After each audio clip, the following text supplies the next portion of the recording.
सनई चौघडेमध्ये काय कमबॅक घेऊन आली आणि काय नेमकं घडवणार आहे? सनई चौघडेमध्ये मी अहिल्या म्हणूनच आले आहे आणि त्यामुळे अहिल्या किर्लोस्कर आणि तिची कंपनी आणि ह्या साधारण ह्याच्यातच आहे मी आणि ते प्रॉडक्ट लॉन्च करतायत. सो मी त्यांना काय मदत करणार आहे किंवा करणार आहे, नाही करणार आहे, काय आहे. सो ह्या संदर्भातलं हे सगळं काम आहे किंवा एंट्री जी आहे माझी ती आहे. तेच पण पुन्हा एकदा त्याच भूमिकेसाठी विचारलं आलं तेव्हा मनात धाकधूक होती, कारण की एका मालिकेत ऑलरेडी ती भूमिका प्रचंड गाजली होती आणि आता दुसऱ्या मालिकेत तीच भूमिका घेऊन ना थोडं चॅलेंजिंग होतं.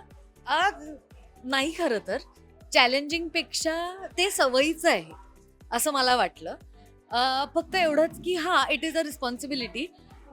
कारण पारूमध्ये ती अहिल्या होती आणि आता इथे त्यांची म्हणजे सनई चौघडेमधली त्यांची आपापली कॅरेक्टर्स, आपापली स्ट्रॉंग कॅरेक्टर्स आहेतच. सो मला अहिल्याचं पण कॅरेक्टर घालवून नाही चालणार आणि इथे पण काही डिस्टर्ब करून नाही चालणार. सो खरं तर सोपं होतं मला.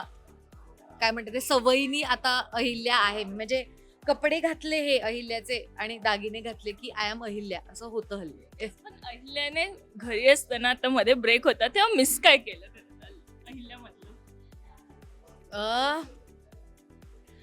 लोकांना हे करणं काय म्हणतात ते इकडे तिकडे कामं सांगणं. This is fun part of it. गंमत म्हणूनच आहे हे. माहित नाही तिचा कॉन्फिडन्स असं मला वाटतं की अहिल्याकडे जो कॉन्फिडन्स होता तो कॅरेक्टर म्हणून पण मी मिस करते. ते करताना आपल्याला पण येतो तो कॉन्फिडन्स. तो पण मला असं वाटतं की हा यार अहिल्यावाला कॉन्फिडन्स पाहिजे. सो ते मिस केलं आणि शूटिंग अर्थात. आता यात असलेली अहिल्या तशीच आहे? अहिल्या किर्लोस्करच आहे. त्यामुळे अहिल्या किर्लोस्करच आली आहे त्यांना भेटायला.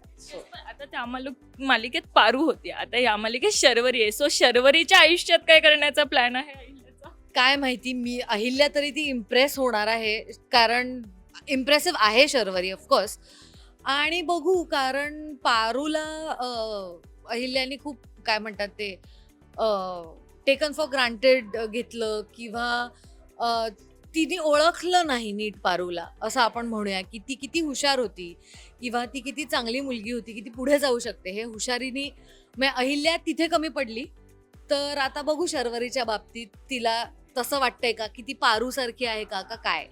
पण राजू सरांसोबत पुन्हा एकदा काम करायचं हे जेव्हा कळालं तेव्हा काय भावना होती? मला खूपच मस्त वाटलं आणि खूपच एक्साइट झाले मी. कारण आत्ता पण इथे आल्यावर अख्खी टीम सेम आहे. म्हणजे राजू सर पण आहेत, आमचे कॅमेरामॅन पण आहेत, सगळे पारूचेच आहेत. त्याच्यामुळे मला वाटतंय की मी पारूच्याच सेटवर आहे खरं तर. त्याच्यामुळे मला अजूनच नॉस्टॅल्जिक फील होत आहे. पण आता ही अहिल्या देवी काय सांगणार आहे प्रेक्षकांना? काय आता सनई चौघडेमध्ये धमाका करणार? अरे बापरे. मला असं वाटतं की पारूमध्ये अहिल्याने खूप धमाके केलेत. तर इकडे धमाका नाही, पण मला असं वाटतं की एखादी समंजस अहिल्या बघायला मिळू शकते तुम्हाला चक्क.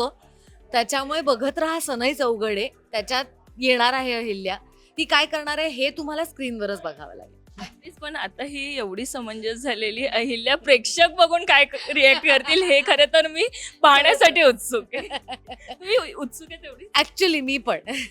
Thank you so much. Thank you so much. आणि नक्की बघा सनई चौघडे. मराठी मनोरंजन सृष्टीमधील मालिका, चित्रपट, नाटक तसेच कलाकारांबद्दलच्या नवीन अपडेट्स जाणून घेण्यासाठी नक्की सबस्क्राईब करा इट्स मज्जा मराठी या आपल्या नवीन यूट्यूब चॅनलला.